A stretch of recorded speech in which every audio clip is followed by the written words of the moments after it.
You know the exact scenario.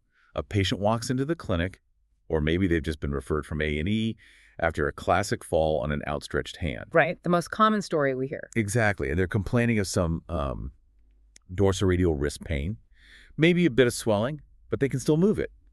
So the initial assessment suggests a simple sprain. Which is incredibly dangerous, really. It is, because what walks in as a straightforward injury often masks a ticking clock. If that so-called sprain is actually a scapholunate interosseous ligament disruption and you miss it. You're setting off an inevitable mechanical cascade, full stop. Right. We're talking about a direct one-way path to scapholunate advanced collapse, or SLAC wrist. It's the most common pattern of carpal instability we see in practice, and yet it's still so frequently underestimated. Why do you think that is? Well, I mean, the stakes for the patient are remarkably high, but the early signs are subtle. A missed tear doesn't just mean a bit of chronic pain. It means fundamentally altering the trajectory of their joint health. And managing these injuries effectively requires a complete paradigm shift for a lot of clinicians. You know, we have to seamlessly bridge the gap between complex mechanical joint reconstruction in theater and then... And the neurological proprioceptive rehabilitation in the clinic afterward. Precisely. If either of those fails, the entire construct fails. And that is exactly our mission today. We're going to equip you, the orthopedic professional, with a high-level, evidence-based update on how to tackle this. It's going to be a fascinating discussion. It really is. In this deep dive, we'll unpack the latest on scapholunate biomechanics, and we'll look at why arthroscopic diagnostic taxonomies like Geisler and Garcia-Elias essentially dictate your surgical planning. Not to mention looking at the comparative data on reconstructions and targeted rehab. Absolutely. Now, to ground all of this, I always find it helpful to think of the carpus like a finely tuned mechanical watch. Oh, I like that. Right. Because if you lose just one central gear, the scapholunate linkage, for instance, the entire mechanism doesn't just stop ticking immediately. No, it doesn't. Instead, it subtly falls out of alignment, and those gears just slowly grind themselves to pieces over time. The mechanical wash is the perfect way to visualize the pathomechanics here. But to truly understand why that wrist collapses, we first have to look at the microarchitecture of the specific gear we're losing. The SLL itself. Exactly. The scapholunate interosseous ligament, or SLIL, isn't just a homogeneous piece of tape holding two bones together. It's a highly sophisticated structure. It's divided into three distinct histological zones, right? Spot on. 3 zones, and each one has a very specific structural and functional role. Let's break those zones down for the listeners, starting with the dorsal band, because this is undeniably the mechanical king of the structure. Without a doubt. It's roughly 3 millimeters thick, and it boasts a tensile strength of about 300 newtons. Which, in the context of the wrist, is massive. Massive. Yeah. It serves as the primary restraint for flexion and extension of the joint, but then as you move through the joint, you hit the intermediate zone. Yeah, the fibrocartilaginous zone. Right. And frankly, it's the weakest link. We're talking about a tensile strength of only 25 to 50 newtons. And crucially, it lacks significant vascularity. Which perfectly explains the pathology we see day in and day out, doesn't it?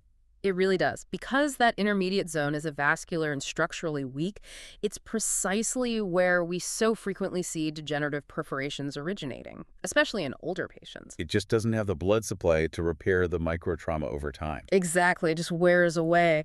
Finally, we have the volar or palmar band. And mechanically speaking, it's much thinner than the dorsal band, isn't it? Oh, significantly. It's only about 1 millimeter thick with a tensile strength of roughly 150 newtons. So about half the strength of the dorsal band. Right. Its primary mechanical job is controlling rotational motion between the scaphoid and the lunate. We also have to factor in the secondary stabilizers here, the scaphotrapezial trapezoidal, or STT, and the radioscaphocapitate, or RSC, ligaments. Yes, but it's crucial to remember a key biomechanical rule with those. These secondary capsular ligaments only kick in at the extremes of motion. They are the backup generators. I love that. Yes, backup generators. They absolutely cannot compensate for a complete loss of the primary SLIL during normal mid-range daily activities. And when those primary and secondary stabilizers fail, the pathomechanics are devastating. Devastating is the right word. When you have a complete tear, you're looking at a dorsal intercalated segment instability or dizzy deformity. The lunate extends, the scaphoid flexes. Exactly. The two bones essentially divorce and go their separate ways. And the biomechanical data on what happens next is staggering. I remember reading this. A mere 20-degree rotatory subluxation of the scaphoid causes a massive 77% reduction in the contact surface area of the joint. Yes, 77%, from something that can actually be quite subtle clinically. Think about the physics of that for a second. If you reduce the surface area by nearly 80%, the load doesn't just disappear. No, it concentrates. Right. You're taking all the force of a power grip and driving it into a tiny focal point. Precisely. That 77% reduction entirely shifts the loading forces to the dorsal lip of the radius. And the cartilage simply isn't designed to handle point loading like that? No, at all. It triggers a highly predictable, rapid arthritic wear pattern. That is the true genesis of SLAC wrist. But let me push back on something regarding the anatomy for a moment. Go ahead. We just established that the dorsal band is doing the lion's share of the heavy lifting mechanically. It's got double the tensile strength of the volar band. Right. So if the dorsal band is the primary physical tether, why is there so much focus in the literature on the volar and intermediate bands? It's a great question. I mean, why should a surgeon care so much about a 1 millimeter volar band if the dorsal band is the one keeping the bones from separating? The answer lies entirely outside of raw mechanics. It's all about the sensoromotor system. Proprioception. Exactly. The volar band isn't just a physical tether. It's a highly innervated proprioceptive sensor. It is absolutely packed with mechanoreceptors. Wow.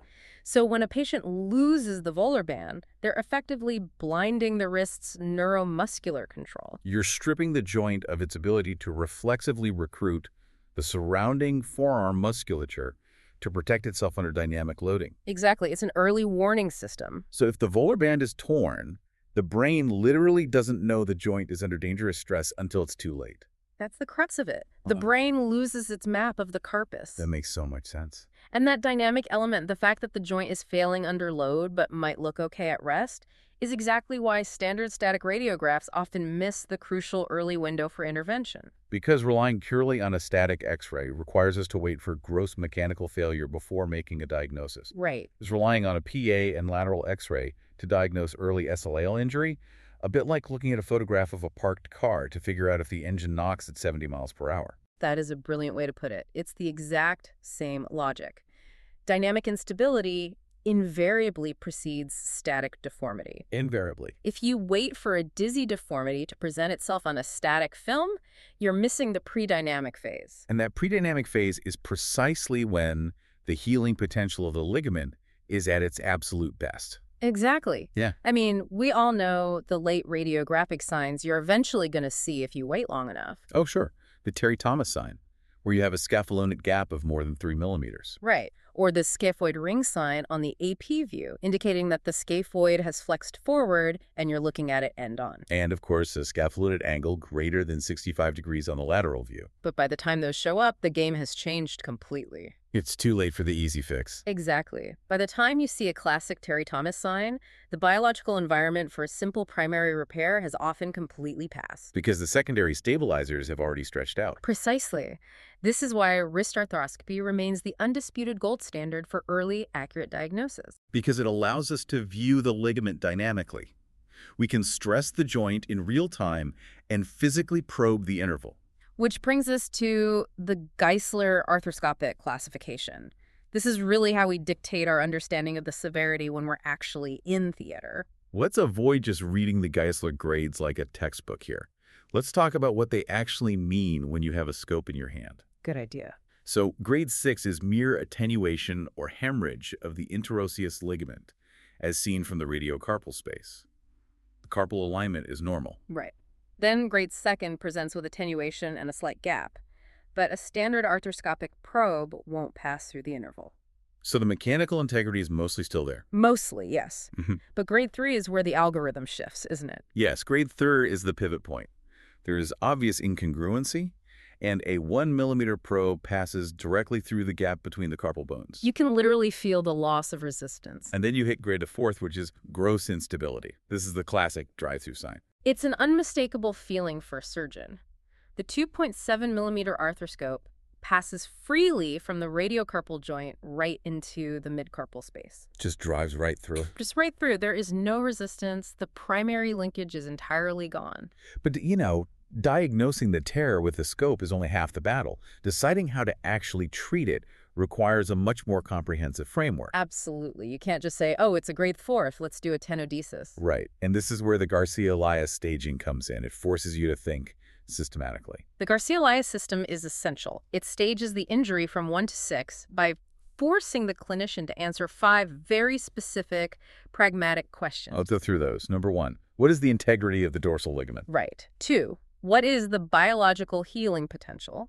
3, what is the status of the secondary stabilizers? 4, is the carpal malalignment reducible? And 5, what is the status of the cartilage? And the reason those 5 questions matter is that they act as a flowchart. Exactly. If the alignment isn't reducible, your reconstructive options vanish. You're looking at salvage procedures like a proximal row carpectomy or a partial fusion. We also have the newer European Wrist Arthroscopy Society, or EWAS, classification. Right, the EWAS updates. They refine this even further by identifying the specific sites of attenuation. Yes, particularly distinguishing volar tears from dorsal tears, which, as we discussed earlier, carry very different mechanical and proprioceptive implications. If you can't answer those 5 Garcia-Elias questions, you simply cannot adequately formulate a surgical plan. It prevents surgeons from applying a one-size-fits-all procedure to a highly nuanced spectrum of instability. Which takes us directly into what has to be the most debated area of hand surgery. Oh, definitely. Let's set the clinical stage for the listeners. You diagnose the injury accurately. You're dealing with a chronic stage 3 or stage 4 scenario, according to Garcia-Elias. Okay. The alignment is still reducible, but the primary ligament is irreparable. The tissue is just too poor to repair primarily. How do you rebuild it? Well, we have several major reconstructive techniques, and the literature here is robust, albeit intensely debated. Right. You have the 3-ligament tenodesis or 3LT. You have the modified Brunelli technique, which utilizes a strip of the flexor carpi radialis, or FCR, tendon to recreate the stabilizing vectors. You also have various capsulodesis techniques, most notably the dorsal intercarpal ligament capsulodesis. And finally, you have bone ligament bone grafts, frequently harvested from the capitate hamate articulation or Lister's tubercle. Let's look at the data on how these procedures actually hold up. Yes, let's. Because recent meta-analyses, including a massive 600-patient review and another 42-study systematic review, reveal some fascinating and perhaps frustrating trends. Very frustrating for some. Across the board, all these reconstructive techniques demonstrate clinical success. Patients experience an average pain reduction of about 3 points on the visual analog scale. Which is significant. It is. Grip strength returns to acceptable levels, averaging between 65 and 90% of the contralateral uninjured side. And the functional flexion extension arcs are generally preserved enough for daily activities. Those clinical numbers are certainly encouraging. But as an orthopedic professional, you must confront the hard truth embedded in the radiographic data. Ah, radiological decay. Exactly. Over the long term, regardless of whether you use a tenodesis, a capsulodesis, or a bone ligament bone graft, those scapholunate gaps and angles tend to whiten again. It's unavoidable. The initial pristine X-ray you get at 6 weeks post-op rarely looks the same at 5 years. Furthermore, secondary arthritic degeneration occurs in roughly 15% of cases over the long term, regardless of the technique deployed. That's right. But let me stop you there and challenge this, because this is where surgeons pull their hair out. I know exactly what you're going to say. If the radiological parameters decay over time across all these reconstructive techniques, are our surgeries actually failing? Or are our clinical expectations just entirely misaligned with the imaging? It's the million-dollar question. Is it possible for a patient to have a radiological failure, an ugly X-ray with a widened gap but a clinical success, where they're back to playing golf or lifting weights pain-free? That dichotomy is the very heart of the current debate in wrist surgery, and the short answer is yes. Yes. You can absolutely have a patient with radiographic widening who functions beautifully and is completely pain-free. That's fascinating. Now, the data does show that bone tissue bone reconstructions offer a statistically significant, albeit slight, superiority in pain reduction and DAH scores compared to capsulodesis and tenodesis. Right. However, we have to be honest with ourselves. No procedure currently in existence perfectly replicates native carpal kinematics. Right, because taking a piece of FCR tendon and routing it through drill holes in the carpal bones isn't recreating the microscopic, multi-vectored architecture of the native SLIL. Not even close. It's like putting a slightly misshapen gear into our mechanical watch. Exactly. The tendon weaves and bone grafts fundamentally alter the biomechanics of the wrist to create stability. Therefore, the goal of these surgeries isn't necessarily to produce a perfect, anatomically normal X-ray at 10 years. Precisely.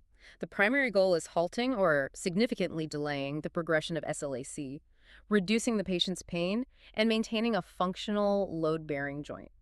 So if the surgical hardware, the grafts, the K-wires, the anchors is imperfect and fundamentally prone to stretching or altering carpal mechanics over time. Then the software has to be flawless. Exactly. And by software, I mean the neuromuscular rehabilitation.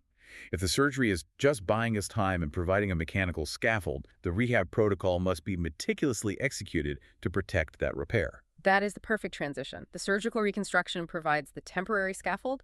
The rehabilitation provides the permanent dynamic stability. You cannot have one without the other. You really can't. And the timeline is notoriously strict. Let's outline that timeline. Generally, we're looking at 0 to 6 weeks of absolute protection in a splint or plaster cast, right? Right. And if K-wires were used to hold the reduction, they're typically removed around the 6 to 8 week mark. From there, we progress to very light strengthening at 12 weeks. But heavy loading, power gripping, and weight bearing are strictly contraindicated until at least 6 months post-op. But the nuance here, the thing that separates an okay hand therapist from an exceptional one, isn't just about managing time. No, it's about knowing exactly which muscles to engage and which to avoid. Exactly. The literature categorizes the forearm musculature into friendly and unfriendly muscles regarding the scapholunate joint. This is so important. Let's talk about the extensor carpi ulnaris, or ECU.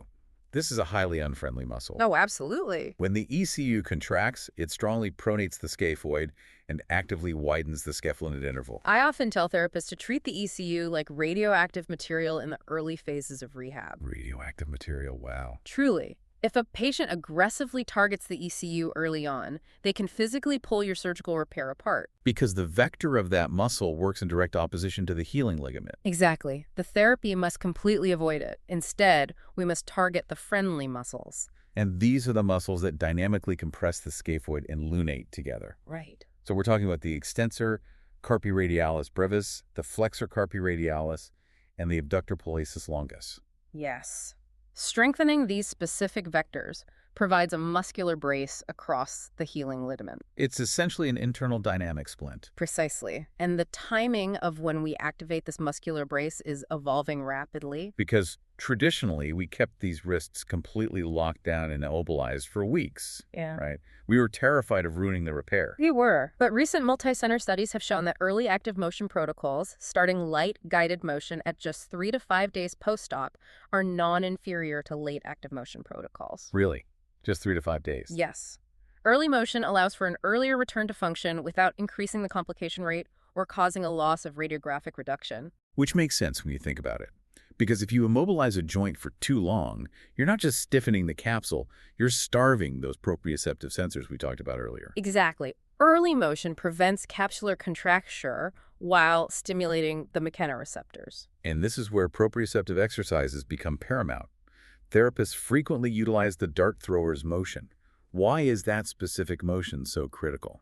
The dart thrower's motion moving from radial extension to ulnar flexion is brilliant because it heavily recruits the mid-carpal joint for movement while keeping the scapholunate interval relatively quiet and stable. So it allows the patient to regain a functional arc without stressing the repair. Spot on. We also introduced gyroscopes, balance boards, and ball tossing.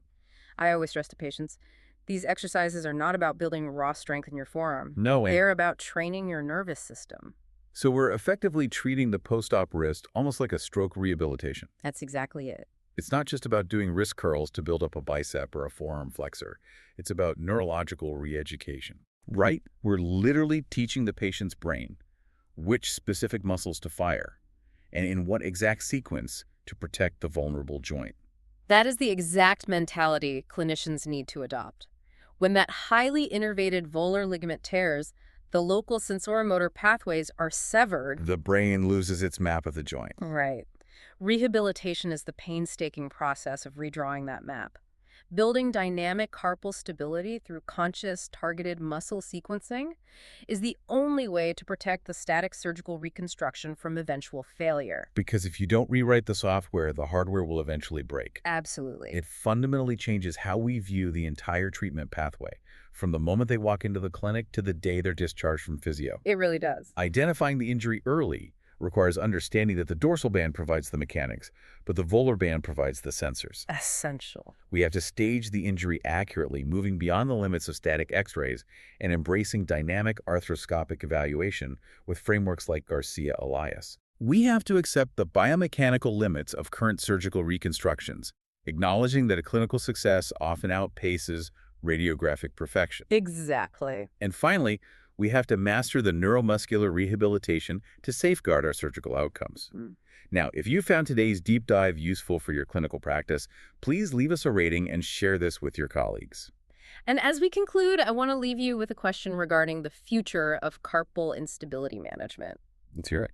We spend so much time debating the perfect surgical weave, but what if the ultimate solution to preventing SLAC risk isn't found in designing incrementally better surgical tethers or bone grafts? Okay. What if the answer lies in early conscious neuromuscular training of those friendly muscles to permanently alter the loading forces across the carpus, stepping in before the native ligament fully fails? Wow. It brings us right back to the mechanical watch, doesn't it? It does. If we catch the instability early enough, maybe our focus should be less on forging a stronger replacement gear and more on teaching the rest of the mechanism how to keep perfect time without it.